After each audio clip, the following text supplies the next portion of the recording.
It was just another routine photograph in a Japanese POW camp, but nobody realized they were capturing a man's final hours on Earth. The photograph had been stored in a deteriorating file box at the National Archives in Washington, D.C. for 81 years. It arrived in 1946 as part of a massive collection of documents recovered from Japanese military installations after the surrender. Hundreds of thousands of photographs, camp rosters, medical records, and administrative documents detailing the treatment of Allied prisoners of war across the Pacific Theater. Dr. Catherine Walsh, a historian specializing in Pacific War prisoner of war experiences, discovered the photograph on a sweltering afternoon in August 2027. She was researching conditions at lesser-known Japanese POW camps for a book she was writing about American prisoners in Southeast Asia. A research assistant had flagged several boxes from a camp called Tanaka Labor Camp in northern Thailand, a facility that had received minimal historical attention compared to infamous sites like Changi or the Burma railway camps. The photograph showed a group of prisoners standing in formation outside a wooden barracks building. There were perhaps 30 men visible, all in various states of deterioration, emaciated frames, hollow faces, ragged clothing that barely qualified as uniforms. They stood at attention, or at least attempted to, their bodies bearing the unmistakable signs of prolonged starvation and brutal labor. Catherine had seen countless similar photographs during her research. The Japanese military had been oddly meticulous about documenting their POW camps, taking regular photographs for administrative purposes, even as they systematically violated every international convention regarding prisoner treatment. This photograph seemed entirely typical of that grim documentation, but one face caught her attention. In the second row, slightly left of center, stood a man who looked different from the others. Not physically, he was just as thin, just as worn, but something in his posture, in the way he held himself, suggested a dignity that the camp hadn't quite managed to break. His face was gaunt, his uniform hung loosely on his skeletal frame, but his eyes looked directly at the camera with an expression Catherine couldn't quite define. She turned the photograph over. On the back, in faded ink, was a typed label in English, clearly added after the war. Tanaka Labor Camp, Northern Thailand, September 14, 1943. Allied POWs, mourning formation. And below that, handwritten in different ink, someone had added, SG, last photograph. Catherine felt her pulse quicken. She pulled up the digital database of American POW records and began searching for any prisoners whose initials were SG who had died on September 14, 1943, or shortly thereafter. The search returned one result: Grant, Samuel Harrison, Sergeant, United States Army, born June 3, 1905, in Portland, Oregon. Captured at Corregidor, Philippines, May 1942. Died September 14, 1943, at Tanaka Labor Camp, Thailand. Cause of death, dysentery and malnutrition. Catherine stared at the screen. September 14, 1943, the same date as the photograph. Samuel Grant had died the same day this photograph was taken. Nobody in that formation, including Samuel himself, had known they were capturing his final hours. She reached for her phone, her hands trembling slightly. Within 2 hours, 3 colleagues had gathered in her research room at the National Archives. Dr. Robert Chen, an expert on Japanese POW camps in Southeast Asia, was examining the photograph with a magnifying glass. Beside him, Dr. Margaret Phillips, who specialized in American military personnel records, was already pulling up everything she could find about Samuel Grant.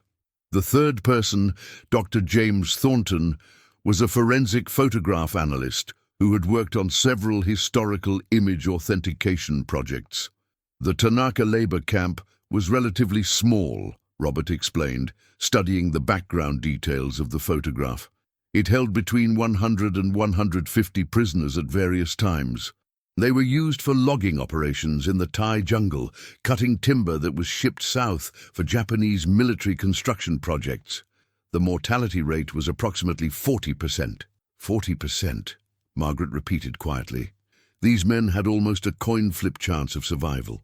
Less than that, actually, Robert continued. The mortality rate increased significantly in late 1943 when food supplies became even more scarce. The Japanese garrison was itself on reduced rations, and prisoners received whatever was left over, which was often almost nothing. Catherine pointed to Samuel Grant's face in the photograph. Look at him, really look. Knowing that he died this same day, can you see it? Is there something in his expression? James leaned in, examining the image closely. It's difficult to say with certainty. These men are all clearly in advanced stages of starvation. Any of them could have died at any moment. But he paused, adjusting his magnifying glass. There's something about his eyes. They have a quality that's different from the others. Less present, perhaps, as if he's already somewhere else. Margaret had found Samuel Grant's service record. He was 38 years old when he died, older than most of the enlisted men. He'd served in the army since 1924, career military. He was stationed in the Philippines when the war started, survived the Bataan Death March, was held at Camp O'Donnell for 6 months, then transferred to Cabanatuan, and finally shipped to Thailand in January 1943 as part of a labor detail. He'd been a prisoner for 16 months when this photograph was taken, Catherine calculated. 16 months of starvation, disease, forced labor, and brutality. Robert pulled up a document on his laptop. I have a report here from one of the Tanaka camp survivors, written in 1946 as part of war crimes investigation testimony. A corporal named William Harrison described conditions in September 1943. He wrote, "We were dying at a rate of 2 to 3 men per day by that point. Morning formation was when we discovered who had died during the night. The Japanese required us to stand for inspection every morning, regardless of how many had died. The dead were counted the same as the living until the formation ended." "Dear God," Margaret whispered. "They made them stand next to corpses?" "Worse," Robert said grimly. "Sometimes men died during the formation itself. They'd be standing at attention one moment, and then they'd simply collapse and not get up. The Japanese guards wouldn't allow anyone to help them until the formation was officially dismissed." Catherine looked at the photograph with new horror. Samuel Grant is standing for this photograph, not knowing he has hours left to live, and the men around him don't know either. For all they knew, it was just another day in hell. They spent the rest of that day searching for any additional information about Samuel Grant. His service record provided the basic facts, enlistment dates, promotions, duty stations, awards, but revealed little about him as a person. The real insights came from post-war testimonies and interviews with survivors. Margaret found an oral history interview conducted in 1982 with Robert Mills, a former private who had been imprisoned at Tanaka camp with Samuel Grant. Mills was 79 years old at the time of the interview, but his memories of the camp were vivid. "Sergeant Grant was one of the older guys," Mills had told the interviewer. "Most of us were kids, 19 or 20 years old, scared out of our minds. Grant had been in the army for almost 20 years. He'd seen action in China in the 30s, had been through things. He kind of became a father figure to a lot of us." The interviewer had asked about Grant's leadership in the camp. "Leadership is a weird word to use about a POW camp," Mills had replied. "Nobody was in charge except the Japanese, but Grant found ways to help us survive. He'd been through survival training, knew things about edible plants, about treating wounds with limited supplies, about keeping morale up when everything was designed to break you down. He organized a system where the stronger prisoners would help the weaker ones. If someone was too sick to work, others would cover for them, hide them during roll call, anything to keep them from being beaten or killed for being unable to work." "Did that put Sergeant Grant at risk?" the interviewer had asked. "Constantly," Mill said. "The Japanese guards knew what he was doing. They beat him regularly for it, but he never stopped. He said we were still soldiers, still a unit, and we took care of our own." Catherine found another reference to Samuel Grant in a memoir published in 1975 by a survivor named Thomas Chen, no relation to her colleague Robert. Chen had written, "I was 19 years old and dying of dysentery when Sergeant Grant saved my life. I'd been left outside the barracks because I was too weak to stand for morning formation. The Japanese policy was that anyone too sick to work would receive no food rations. I'd already missed 2 days of rations and knew I wouldn't survive another day. Grant somehow managed to steal a small bag of rice from the guard's supply shed. He made a thin gruel and forced me to eat it, even though I was barely conscious. He did this for 3 days, risking execution if he'd been caught stealing. On the 4th day, I was strong enough to stand again. Grant probably added months to my life with those 3 days of food. I survived the camp. Sergeant Grant didn't." James had been analyzing the photograph with professional imaging software. "I've enhanced the image as much as possible. Look at Samuel Grant's hands." Catherine leaned in to look at the screen. Samuel's hands were clasped in front of him, and even in the enhanced image, they were visibly trembling. "That tremor is consistent with severe malnutrition and potentially organ failure," James explained. "His body was shutting down even as he stood there." Robert found the camp's death registry, a grim document that listed every prisoner who had died at Tanaka Camp, along with the official cause of death and disposal of remains. Samuel Grant's entry read, "Grant, Samuel H. Sargent, USA. Died 14th of September 1943, approximately 1600 hours.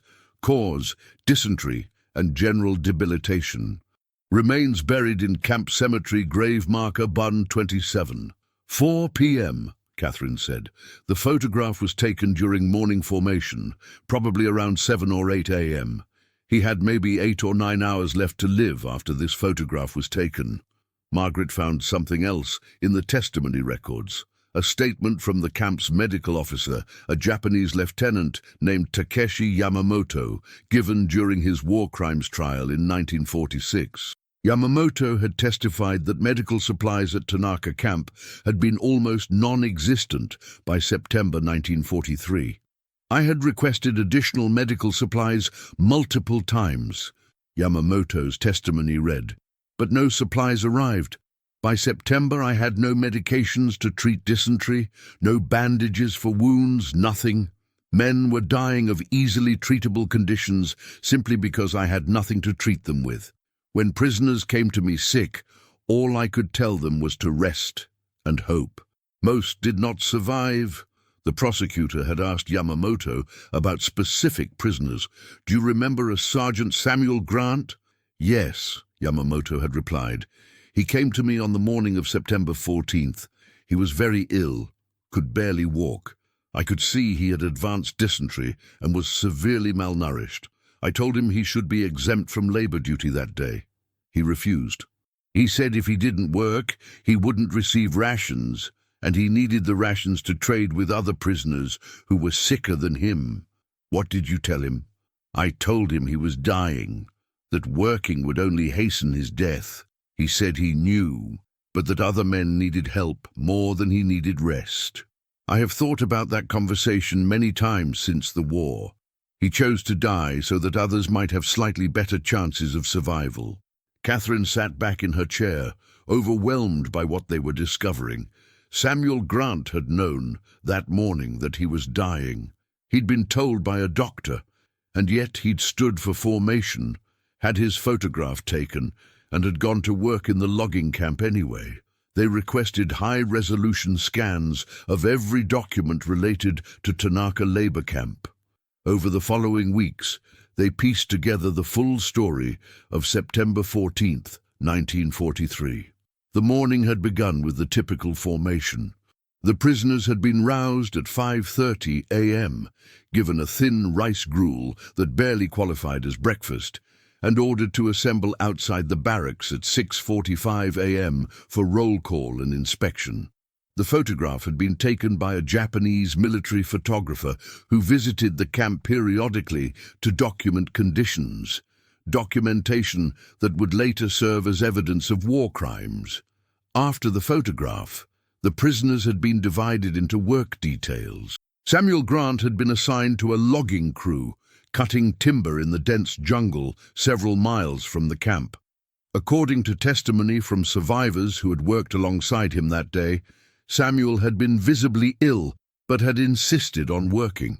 He kept having to step away to deal with the dysentery, one survivor had written, but he'd come back and pick up the saw again. We tried to get him to rest, told him we'd cover for him, but he wouldn't listen. He said there was a kid in the barracks who needed the extra rations worse than he did. At approximately 3:30 p.m., Samuel had collapsed while carrying a log. The guards had initially beaten him, thinking he was malingering, but when he didn't respond to the beating, they realized he was genuinely incapacitated. He was carried back to the barracks by other prisoners. According to the testimony of Robert Mills, the same man who'd given the oral history interview, we laid Grant on his bunk. He was barely conscious, muttering things that didn't make sense. I think he was delirious. At one point he opened his eyes and looked at me and said, clear as day, take care of the boys. Don't let them give up. Then he closed his eyes. He died about 30 minutes later, just stopped breathing. We held a quick prayer. We couldn't do much more than that. The Japanese took his body the next morning. Samuel Grant had spent his final day exactly as he'd spent the previous 16 months, trying to help other prisoners survive, even at the cost of his own health and ultimately his life. Catherine knew they needed to find Samuel Grant's family, if any survived. She began with the standard genealogy databases and military family registries. Samuel had never married, according to his service record, but he had listed a sister, Martha Grant Wilson, as his next of kin in 1941. The search led to a woman named Jennifer Wilson in Seattle, Washington. Catherine called her, introducing herself and explaining the project. Samuel Grant was my great-uncle, Jennifer said. My grandmother Martha was his sister. She died in 2003, but she talked about Samuel frequently. She never got over losing him. Did she receive any information about his death? Catherine asked. Very little, Jennifer replied.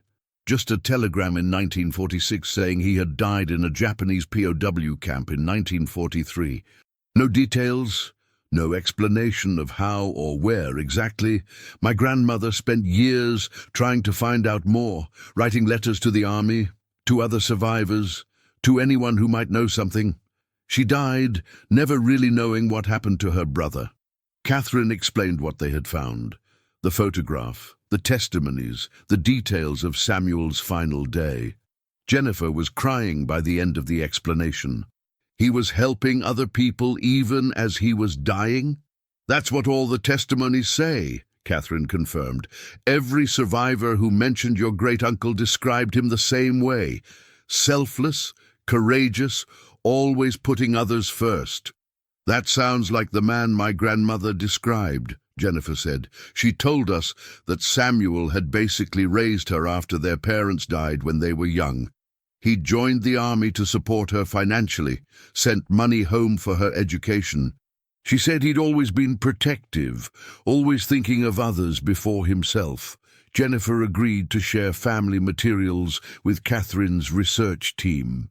She sent dozens of letters Samuel had written home between 1924 and 1941, before communications from the Philippines were cut off after the Japanese invasion. The letters revealed a thoughtful, intelligent man with a dry sense of humor and a deep commitment to his fellow soldiers. In one letter from 1940, Samuel had written, "I've been in the army long enough now to know that the brass doesn't always know best. A good sergeant's job isn't just to follow orders, it's to protect his men while following those orders. Sometimes that means bending rules. Sometimes it means standing between the brass and the enlisted men when the brass forgets that we're all human. That philosophy, it seemed, had followed Samuel into the POW camp. Margaret found something remarkable in the post-war records, a letter written by Robert Mills to Martha Grant in 1946. Mills had tracked down Samuel's sister to tell her what had happened. The letter read, "Dear Mrs. Wilson, you don't know me, but I served with your brother, Sergeant Samuel Grant, in the Philippines and was imprisoned with him at Tanaka Camp in Thailand. I'm writing to tell you about your brother's death and to tell you what kind of man he was." Mills went on to describe Samuel's leadership, his selflessness, his courage. He wrote, "I'm alive today because of your brother. A lot of us are. He kept us going when we wanted to give up. He shared food when he had none to share. He protected us from the worst of the guards' cruelty when he could. And on his last day, when he was dying and he knew it, he still went to work so that another prisoner could have his rations." And the letter concluded, "Your brother died like he lived, thinking of others first. He was the best man I ever knew. I'm sorry I couldn't save him. I wish I could have done more. But I wanted you to know that he didn't die alone, and he didn't die for nothing. 17 of us from Tanaka Camp survived the war. Every one of us owed our survival, in part, to Sergeant Grant. He saved our lives by showing us how to stay human in an inhuman place." "My grandmother kept that letter in a frame on her wall until the day she died," Jennifer told Catherine. "She read it whenever she was having a difficult day. She said it helped her remember what real courage looked like." Catherine and her team spent 6 months preparing a comprehensive article about Samuel Grant for publication in a military history journal. But they knew the story needed to reach a wider audience. The National Dupuytrenque Museum in New Orleans agreed to create an exhibition focused on lesser-known POW stories, with Samuel Grant's story as the centerpiece. Catherine worked with Jennifer Wilson to gather materials: the photograph from September 14, 1943, Samuel's letters home, testimonies from survivors, objects recovered from Tanaka Camp after the war, and a detailed timeline of his final day. The exhibition opened in December 2027. The photograph of Samuel Grant standing in formation was displayed prominently, enlarged so visitors could see his face clearly. The caption read, "Sergeant Samuel Grant, photographed on the morning of September 14, 1943, at Tanaka Labor Camp, Thailand. This photograph was taken approximately 9 hours before his death. Neither he nor his fellow prisoners knew this would be his last day." The exhibition text explained Samuel's actions that final day, how he'd gone to work despite being told he was dying, how he'd done it to secure rations for a younger prisoner, how he'd collapsed and died trying to help others. But the exhibition also included the stories of the men Samuel had helped save. Robert Mills had survived the war and lived until 1989. Thomas Chen, the young soldier Samuel had nursed through dysentery, had survived and become a successful architect, raising 4 children and living until 2012. Of the 32 men visible in the September 14th photograph, 17 had survived the camp. According to their testimonies, at least 12 of them believed they owed their survival directly to Samuel Grant's interventions. The exhibition included a mathematical calculation that stopped many visitors in their tracks: 17 survivors, many of whom went on to marry and have children. As of 2027, those 17 men had produced 47 children, 126 grandchildren, and 213 great-grandchildren. A total of 386 people whose existence could be traced in part to Samuel Grant's choice to help his fellow prisoners survive. Jennifer Wilson attended the exhibition opening with her extended family. Her children, her grandchildren and cousins descended from Samuel's sister, Martha. They stood together before the photograph, looking at the face of a man who had died 84 years earlier. "He has no direct descendants," Jennifer said during her speech at the opening ceremony.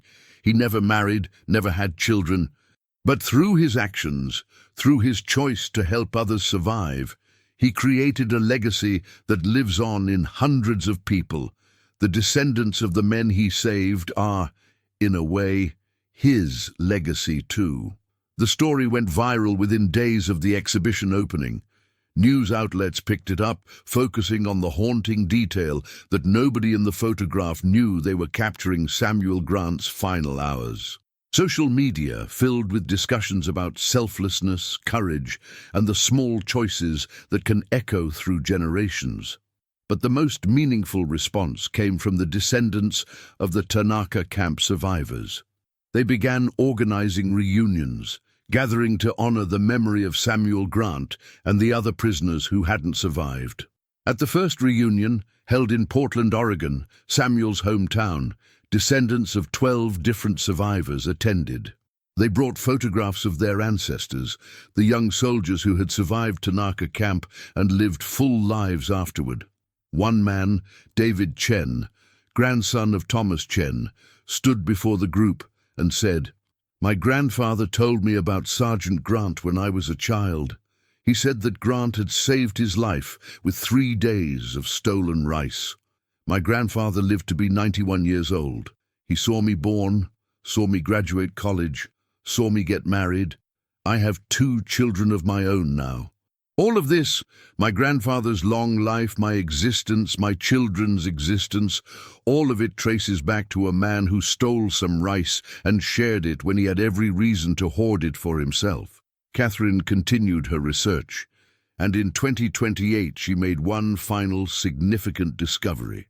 In a box of recovered Japanese documents, she found a letter written by Lieutenant Yamamoto, the medical officer, after the war, while he was awaiting trial for war crimes.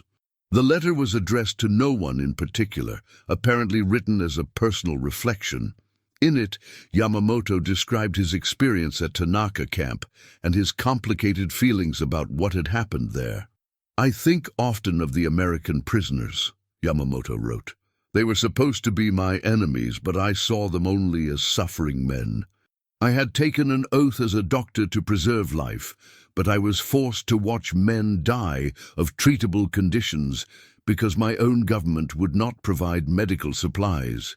He wrote specifically about Samuel Grant. "There was a Sergeant Grant who came to me on what would be his final morning. I told him he was dying.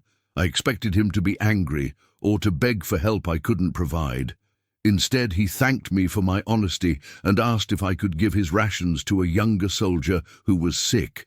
I have never forgotten that conversation. Here was a man who knew he had hours left to live, and his concern was for others. It shamed me. I was a doctor who had failed to save anyone, and he was a dying prisoner who was still trying to help his comrades." Yamamoto concluded, "After the war, I have tried to live in a way that would honor the courage I saw in prisoners like Sergeant Grant. I failed them during the war. I could not save them. But I can remember them, and I can tell others what kind of men they were." Catherine included this letter in an updated version of the exhibition. It added a layer of complexity to the story. Even the Japanese medical officer, himself caught in an impossible situation, had been moved by Samuel Grant's selflessness. The Japanese government, which had been slowly acknowledging and apologizing for wartime atrocities, took note of the exhibition. In 2029, they issued a formal statement acknowledging the suffering at Tanaka labor camp and expressing respect for prisoners like Samuel Grant, who had maintained their humanity in inhumane conditions. The area where Tanaka camp had stood, now deep in Thai jungle, was identified with the help of Thai authorities and former prisoners' testimonies.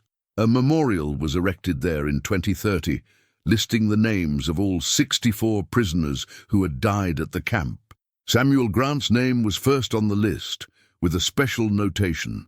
Sergeant Samuel Harrison Grant, USA, died September 14, 1943, aged 38. He gave his life helping others survive. Jennifer Wilson and dozens of descendants of Tanaka camp survivors attended the dedication ceremony in Thailand. They stood in the jungle where the camp had once stood, now reclaimed by vegetation, peaceful and quiet. "This place was hell for more than 3 years," Jennifer said during the ceremony. "Men suffered here, many died here, but even in this hell there was humanity.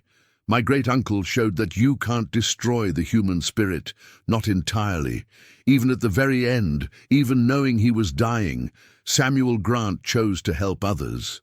That choice echoes through all of us who are here today." The photograph from September 14, 1943, remained at the National Betutu Museum, but copies were displayed at the Portland Veterans Memorial, at the Thailand Memorial Site, and at military museums across the United States. Each display included the same caption: "No one knew it was his last day."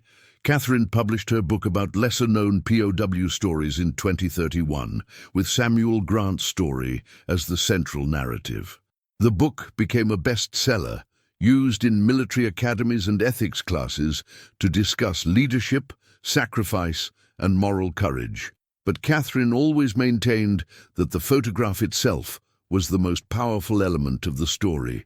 "When you look at Samuel Grant's face in that formation," she said in interviews, "you're looking at a man who has maybe 9 hours left to live. He doesn't know that. His friends around him don't know that. But somehow in his eyes, you can see something. Not foreknowledge exactly, but a kind of acceptance. A quiet understanding that he's given everything he has to give, and he's at peace with that." "That photograph captures something essential about the POW experience," she continued. "Every day, every formation, every photograph could have been anyone's last day. They all lived with that knowledge. What separates men like Samuel Grant is how they chose to live in that uncertainty. He chose to help others. He chose to maintain his humanity. He chose to give even when he had nothing left to give." Jennifer Wilson lived to see her great-uncle's story told and honored. Before she died in 2035, she established a scholarship fund in Samuel Grant's name, providing financial assistance to descendants of YTPOWs pursuing military service or historical research. The photograph from September 14, 1943, continued to draw visitors to the museum. People would stand before it for long minutes, studying the faces of the prisoners, looking for Samuel Grant in the formation, trying to understand what it meant to face death with such quiet dignity.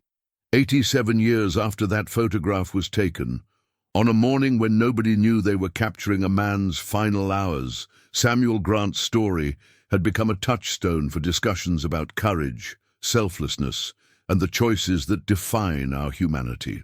He died with no children, no wealth, no fame. He died in a jungle prison camp, far from home, buried in an unmarked grave that was eventually lost to the jungle's reclamation. But through his actions on his final day, and through the testimony of the men he helped save, Samuel Grant had created a legacy that lived on in hundreds of descendants, in military ethics courses, in exhibitions and books and memorial sites. The photograph remained, 32 emaciated prisoners standing at attention on a humid morning in September 1943, none of them knowing that one of their number had only hours left to live. But visible in that photograph, if you looked closely at Samuel Grant's face, was the quiet determination of a man who had decided that even in his final hours, even in the face of certain death, he would continue to help others. No one knew it was his last day. But Samuel Grant had lived it as he had lived every day in that camp, with courage, with compassion, and with an unwavering commitment to his fellow soldiers. And that, in the end, was the most powerful tribute of all.